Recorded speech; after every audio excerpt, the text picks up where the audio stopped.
Well, I'd like to call to order this Hassett City Council meeting on Friday, August 4th, 2023 at 6:34 p.m. There is a quorum present. All members of the council are present and in the chambers. This evening's presentation is the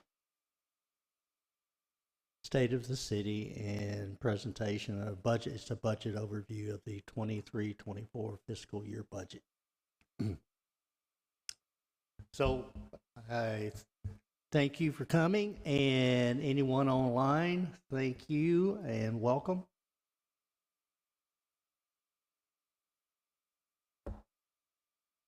This year's theme for 23-24 budget is building on a sure foundation. The 21-22 budget theme was meeting the city's needs, and there the council came in and we acknowledged some immediate needs by way of just basic equipment and personnel, and that was supplied.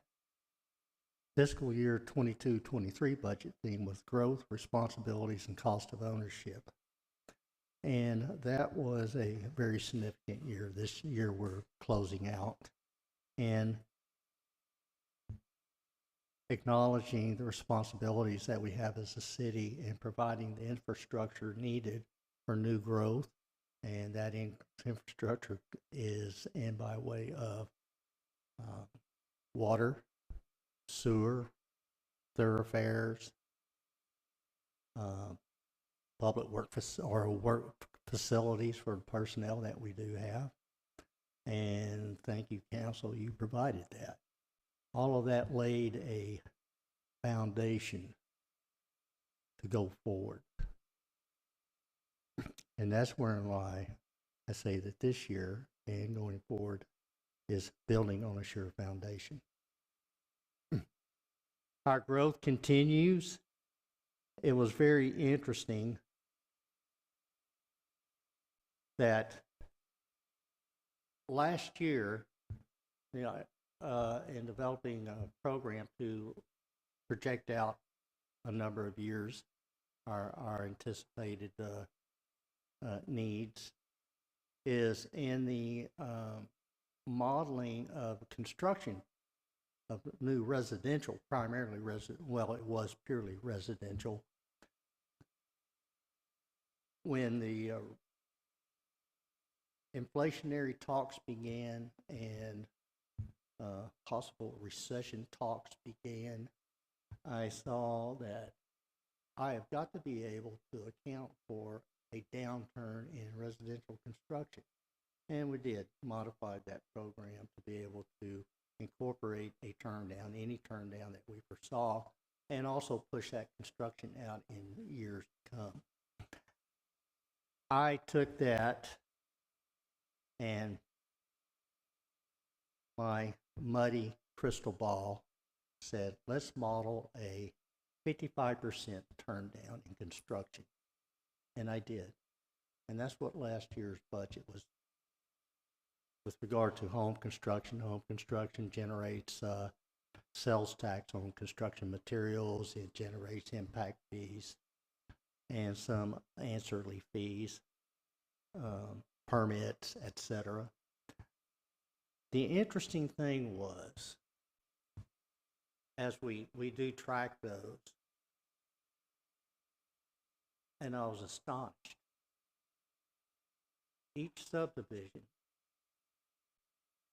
finished their projection within one or two houses that they predicted years ago.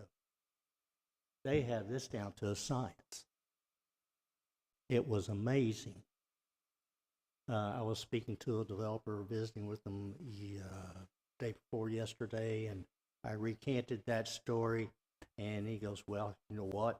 All of us were concerned about it, but it realized it had no effect. And one of the primary reasons is just where we are. Here is Burlington Northern, Santa Fe, Alliance Airport, It's one of the more sophisticated logistic settings in the world. It's hard for us to recognize. We live here with it every day. But with the rest of the industry, it is. And then all around throughout north of us in the Alliance area are world-class research and development companies with regard to the logistics and transportation industry. And the financial industries that have moved in, and particularly along 114 throughout the South Lake. All of that draw has brought people, and they saw Haslett, and with that mix of moving in the country, but a rural atmosphere, that attracted them. And we have been impervious to any turn down. Will that continue? I pray it does, but we will tell in future. All indications are, when I look at the national setting and news and reports I read, the concern of inflation, yes, it's still there, but recessionary talks have softened. So I'm confident that we will continue that growth. Right now, we're at a population of probably 4,000 to 4,500. Here is a graph of the home construction, and this home construction, that's approximately 4 people per home is what we're using. This graph is the sum total of all, which I have all subdivisions takedowns schedules. Takedown is the number of homes they expect to build per quarter, per year for the duration of that project. And this is it, and they have met their targets.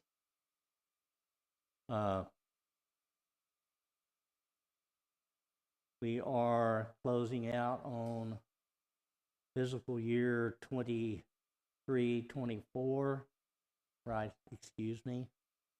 here. Fourth quarter. No, excuse me, I need to back up a year. 22-23, fourth quarter, right here. And they are on target. Now, in the beginning, yes, there was a great surge of home construction. What we see here is it is being more consistent. And then eventually in 26, 27, about the third quarter, we'll see that full build out according to their schedule.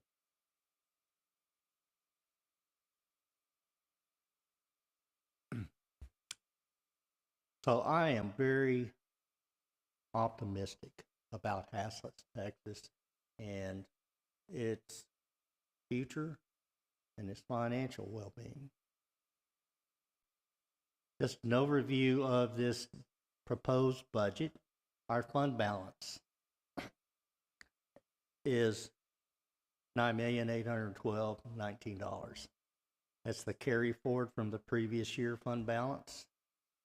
There's a slight decrease. And that is somewhat reflected in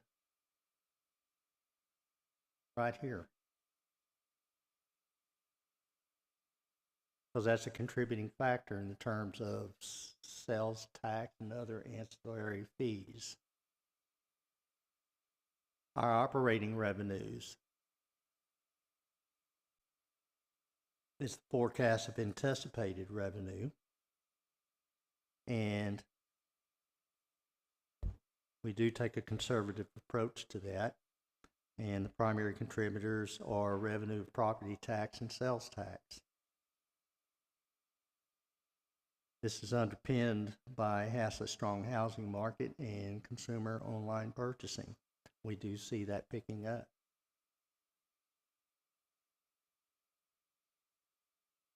Our total available resources. What is that? That is our revenues carried forward from the previous year, plus our operating revenues, which are forecasted, plus our transfers in, that would be from, say, economic development type A or type B, which this year is 13,780. So the total available resources reflects a positive trend with the city's corrective actions to address inflation, labor, and equipment resources.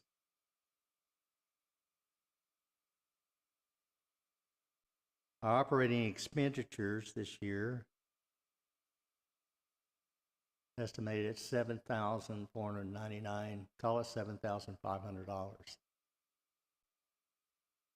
or $7 million. Yes, thank you. Missing a zero, couple of them, aren't I? $7,500,000. That has increased, but inflation, labor cost, and equipment, we cannot escape that. The cost of everything has risen, and that's reflected here. Now let's keep in mind that the last 2 years have been rather aggressive with regard, in Haslett terms, and going forward. But nonetheless, this also reflects the fire department. We went full-time last year, hiring 6 additional firefighters. So we have a 3-man, a fully staffed crew, full-time crew, per shift. This year we'll be hiring, I'm proposing that we hire 3 more. That will give them some backup in case someone gets sick. Then they will always have that full crew. Someone goes on vacation, that will give them that crew. And in holidays, they have a little deeper rotation. So you'll see that you probably have seen that in the budget as you review it.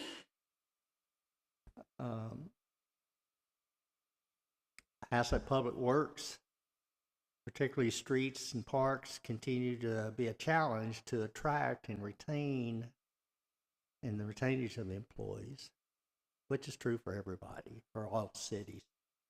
But this one, these workers, their office is outside all day long. And we have talked and looked and analyzed this situation because it's very, very difficult to get that kind of workforce in the Metroplex in any industry or any city.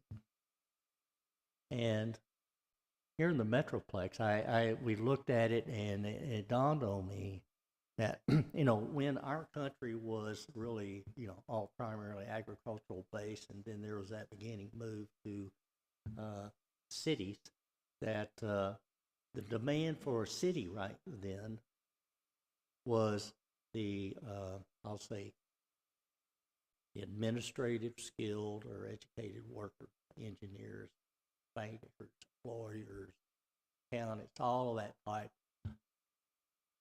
And we had a huge labor force that was used to working outside. So that wasn't a difficult thing to achieve, is that kind of labor force then. But now let's fast forward to here now. We're in the Metroplex, and being in North Texas, where we are, is unique in that there are, and I'll say culture has evolved to the point, that much of life is, I'll say, desire of folks is office oriented. We are really fat on educated workers, degreed workers for those inside positions. And what has held off are those folks that are looking for, that are laborers or skilled labor, things of that nature. So in this budget, you'll see that to attract that, and ours, of course, we are in competition with every industry to get a labor force. We acknowledge that, and we'll have what you see in this budget acknowledges that by way increasing the minimum wage of those people. We ask them, I want you to work outside all day long, summer or winter, and brave the elements and do your job. So that's at a premium in some place like this Metroplex. So an attempt to do that, we have openings still in public work going on for multiple years. They're just very difficult to fill. Nonetheless, we think that'd be a great advantage to us, and we'll attract those folks. And it puts us up a little head above some surrounding entities. We still got, a Tarrant County Sheriff's Office. No experience required. We'll hire you as a jailer starting out at $23 an hour. And it's inside. Anyway, we, in speaking with Mr. Tucker and Mr. Rogers, that plan, they are very optimistic about it, and they think that they can attract those folks. There are people out there that want to work outside, but they need to make I'll say, livable minimum wage.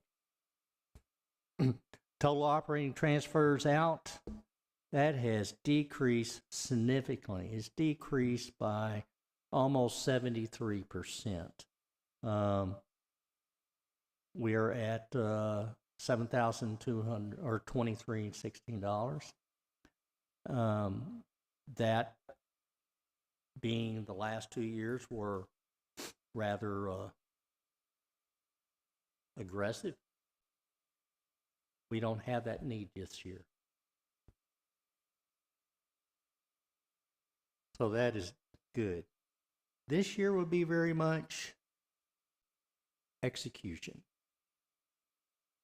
of all these projects. Now, the projects that council that you agreed to fund, they have been in engineering, and surveying is taking place, and plans are on the near finished. Some of them are finished and would be going out to bid here in the coming weeks or next month or two. But in fiscal 23-24, fiscal year 23-24, we'll see those projects that you funded start coming out of the ground, or much of it going in the ground. Much of it is, the bulk of that is in the ground. But to give you a progress on our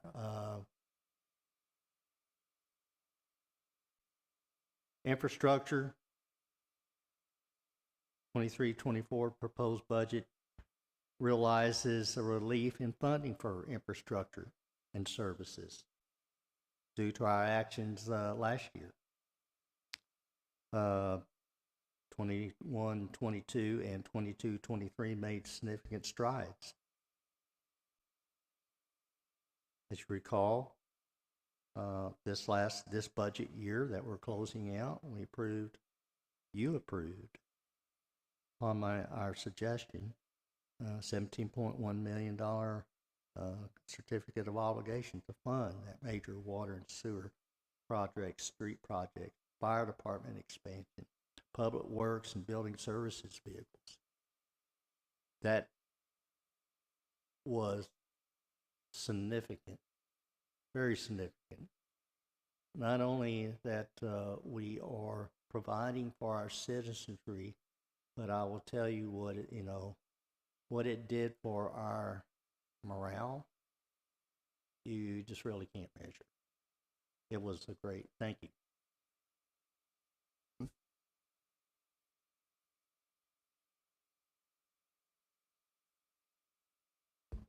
Traffic mitigation is phase 1 If you may have noticed, they're kind of going about town, but they have already started work. And they are starting out their execution of this contract will be first laying all the striping throughout the city. Then they will come back, and there are a number of places that will have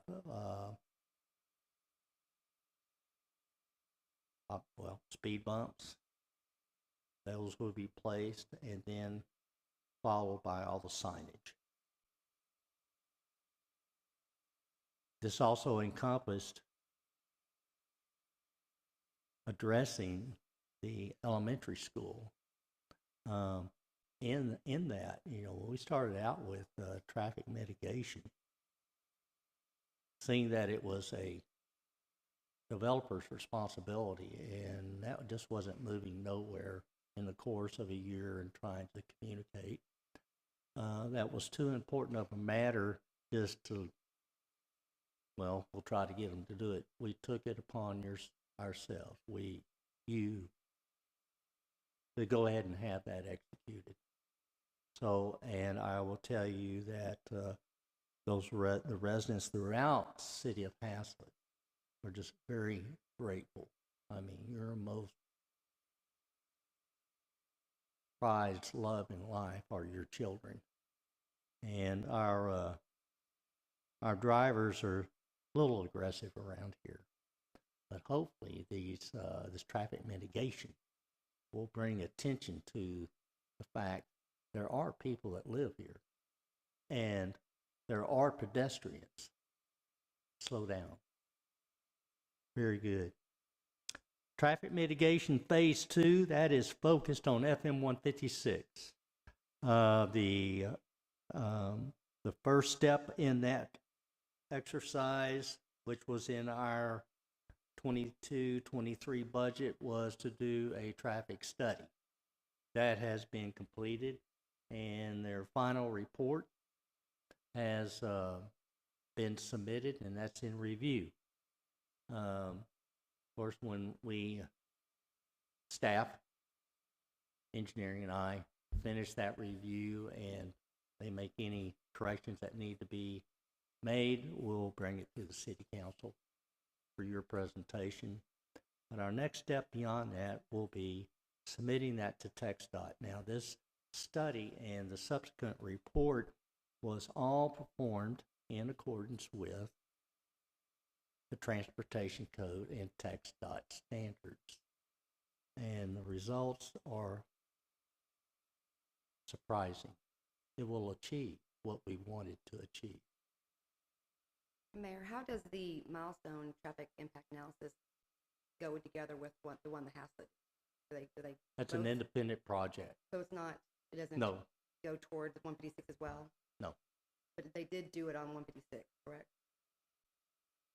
What we Is it a different what area? we funded was a FM 156 study. Complete 156. And theirs Yes, was a section. from the north end to the south end. Right. And theirs was just a section of 156. They did not target Milestone. They didn't target what? Milestone? You talking about Milestone oh, yes. Church? Yes, because they did a traffic analysis or study, right? They're in the process. Of doing it. So, but theirs isn't all 156. It's just one area.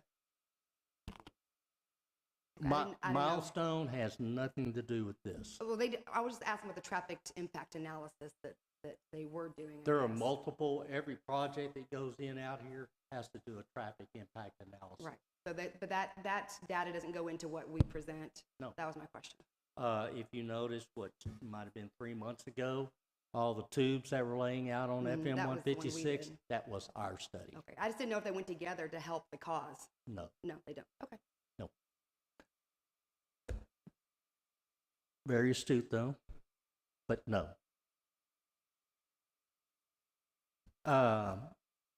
So I'm looking forward, and that will be in the coming weeks, to bring that to you. And I have to note Ashmore Farms street repairs and seal. You will be seeing that Monday night. But that work was, that's rather, it's more than we anticipated. It's significant, but that project is probably about 8 years overdue. It is about 8 years overdue, and I guess of all our newer subdivisions, that one was the first, and that was started. Tanya? That was what, about 2000 when they started. So our one of our newer subdivisions is 22, 23 years old now. Very good. Facilities progress. The 22-23 certificate of obligation funded expansion for public works facility in the fire department. Both projects are in architectural engineering and design, and the bidding on both projects are expected to occur in the second quarter, or maybe even the first quarter of this new fiscal year. To me, construction will commence by third or fourth quarter of 23-24. You know, how difficult can it be to build fire station? Oh my God. Let's get on with it. But I like to see things come up out of the ground, but everyone's excited about this. The fire department, with particularly with the addition, 9 firefighters, full-time firefighters between last year and this coming year, should the council approve. They are they're in need of it, and the public works have been long over need of theirs, but it will make them all just that much more efficient and provide a higher level of service, a better service to the citizenry of Haslett, Texas. So looking forward, I am truly encouraged when I reflect upon the progress that we've made in just a short amount of time. We've made inroads in acknowledging what's in front of us and taking steps and sure action towards that, and that we have looking forward to having a plan for continuing that. That's not a 1 or 2 year effort. That's as you will recall, last year I presented over time, next 6-7 years, to really address that and get this more critical elements constructed so that we can provide the appropriate flow of water and sanitary sewer and address our thoroughfares.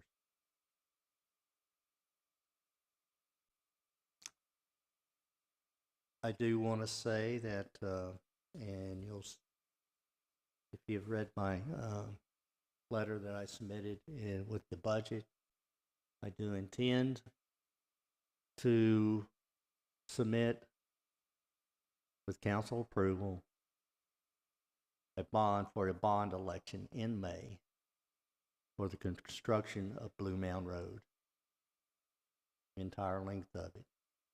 That will be somewhere between 18 million. In my letter I said 18, but as we get closer to that time, we'll have better pricing on materials, etc.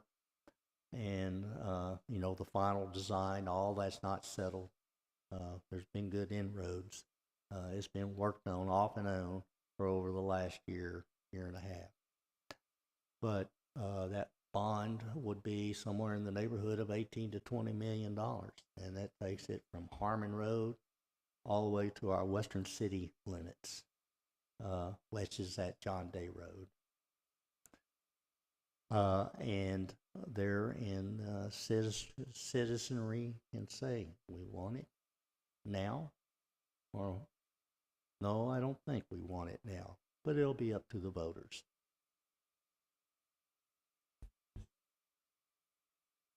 along with that, Mayor, I know from John Day Road out is Fort Worth. I'm sorry. From John Day Road further west is Fort Worth. Do you have any idea what their plans are at all on Blue Mountain? No, I don't. I don't think that's solidified. It's in a plan, but there isn't any hard date of when they'll start construction or acquiring right of way, et cetera. Now they are on Abbadale Haslett. They've been acquiring right of way for in the last year, and I think they plan on construction maybe within 2 years to start. But it will be after we complete Haslett Parkway, which will be July 2025. But throughout all of this, we've maintained quality of life is our standard. We can build a lot of things, but if we don't keep that in mind, that quality of life is what makes us unique in acknowledging what is quality of life here. Well, be able to navigate throughout the city without waiting long lines. I will tell you that the opening of Haslett Parkway and Intermodal, that had a just almost immediate impact. But then about a month later, or a month and a half later, they opened up I-35. That was huge. Now, prior to March 31 of this year, for several years, I can look at at the end of my driveway at 7:45, 8 o'clock, I'm pulling out. And it's backed up from Bonds Ranch Road, or rather Blue Mountain Road 156 intersection, all the way to 287, with countless semis, almost every other vehicle, and plus all the workers that are trying to get to the warehouse district. Today, I can go out at 7:30, 8 o'clock. There's no one in front of my driveway. No one. It's very unusual that I'll see it now, but not near at all what it was. So that move, and again, I've got to thank, our partners on that was Stream Realty, Hillwood, Gary Fickus of Precinct 3, and Michael Morris of the North Central Texas Council of Governments, and as well as TxDOT, and Zachary. They were all the players in this thing. They got on that. They just had a sense. I don't know why, but this was an important thing. But I'll say this, not only for Haslett, our residents, did that have a positive impact. It had a significant impact for the logistics industry. That one move right there opened up and it's already designated on the TxDOT maps, and actually was before it was ever constructed, as a Texas state freight corridor route. That's very important. FM 156 is designated as and has been for many years, decades, as a Texas freight corridor. And that was the only way they could get up into the warehouse district. Now they have this much improved corridor by way of 170 or I-35 to Haslett Parkway to Intermodal, and it takes all through up the industrial area and straight to the intermodal facility of BNSF and by the airport. By state law, that allows us, of course, we got to go through TxDOT. There are steps to take, to de-designate FM 156 because we provided a better route. So there are some better things to come. Hopefully this year. I expect them to happen this year. And I think everyone will be surprised at everything that we told our citizenry. You'll be happy that we are fulfilling. I got a question. If they designate that as a different route, does that mean that you can put a truck restriction on it, or what does that mean? Put what? So if they designate, it's right now it's designated as a Freight corridor. freight corridor. So if it changes designation, does that give us the ability to restrict trucks from coming in and that? Yes, that says no trucks. We'll have signs up says no trucks. All right. You know, and that's kind of a mixed thing. I'll tell you what my observation is, probably similar to yours. Of all the drivers, that professional driver, guess who are the ones that let me in and out of my driveway? It was the professional driver. The least courteous driver was in an automobile or a truck. And it's like, hey, sorry, fella. You're just going to wait your turn. I'm in a hurry.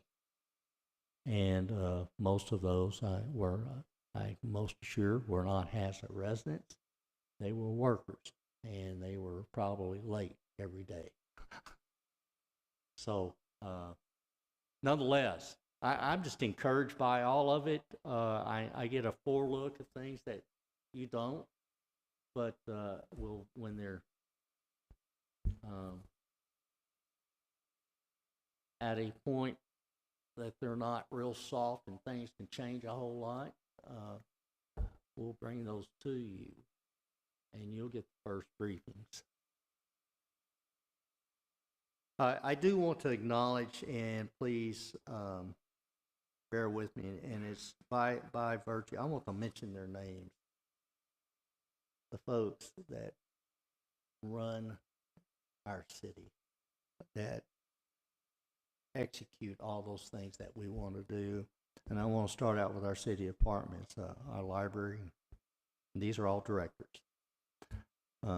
Kelly Turner, fire department, Kurt Mays, our fire marshal, Stephen Harvey, public works, James Tucker, water and sewer and parks, again, James Tucker, building services, Mike Thefford, building services, our construction coordinator, David Rogers, our finance and accounting, Marcy Lamb, planning zoning department and EDC is Marie Schwenke of Bureau Veritas, engineering, Mike Anderson, Beltiff and Associates, our information technology committee, Katie Potts, James Tucker, and Stephen Harvey, our municipal court, Katie Potts, legal, Jeremy Page, our acting city secretary, Katrina White, and also our special events coordinator, Katrina White. Though each of those folks are over specific departments, they wear multiple hats, and they ask each other what can they do to help. We have these meetings every Monday morning. Actually, it's the first work day of each week, because sometimes it's on a Tuesday. But they exchange information. They all know what's going on within their own departments, and there is a great amount of information that comes out of those, and informative, that help each other in their week to come. But to the Hazlet City staff, thank you so very much for all your efforts and input and the outstanding results. We have the best staff in Texas. I truly believe that. You know, I will tell you is that some of our folks work a steady 60 hours a week. And that's why we need to do what we can to beef up and attract employees. Within, these four walls over here, I was telling Marcy today, my observation is it's intense. It's intense. We come in, they're in, everybody's there by 8 o'clock. They sit down and they don't look up. And so thank you very much, Marcy. Marcy is pretty much a glue that keeps everything together in there. And not only does she accounting, but many other things. She knows every position. I want to say our board, I want to acknowledge our boards and commission. Planning and Zoning Commission, chaired by Greg Kadesh.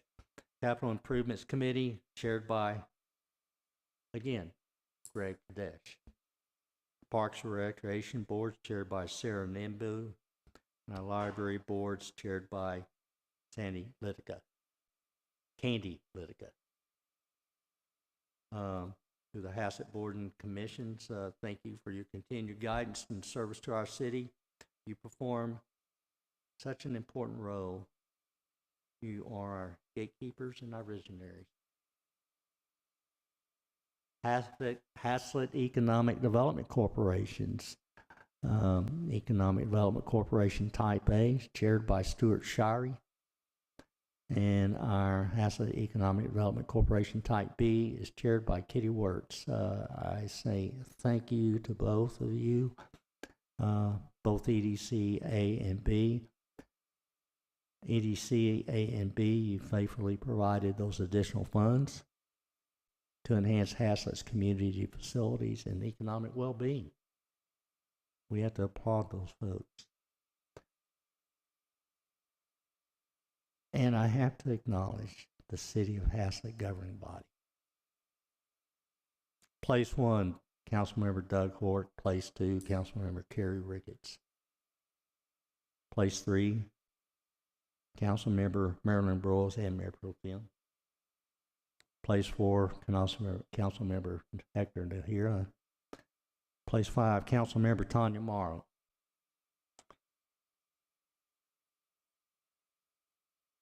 Thank you.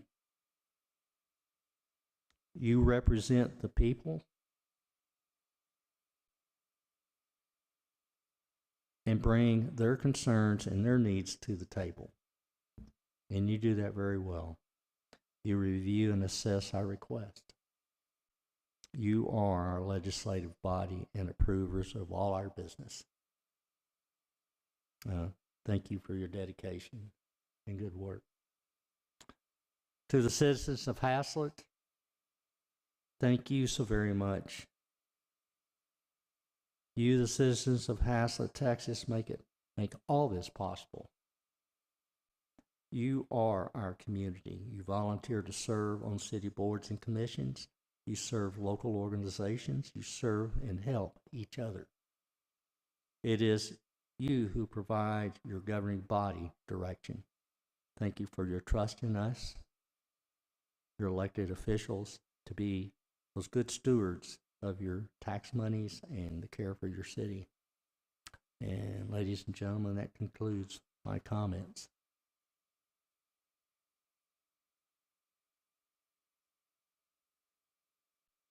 Tomorrow, 9 o'clock, our budget workshop starts. We have an agenda for the staff to come and represent their particular departments. We're going to be covering a lot of ground tomorrow. At the end of that budget workshop, should you desire, we'll have subsequent workshops that we can schedule, all upon your desire and what you need. So given that, I appreciate your time, and I would call this meeting adjourned. 7:18 p.m. Have a good evening. Mayor, you forgot to thank yourself because you do a lot of work and we really appreciate it. Well, it's my privilege, and I thank you for that.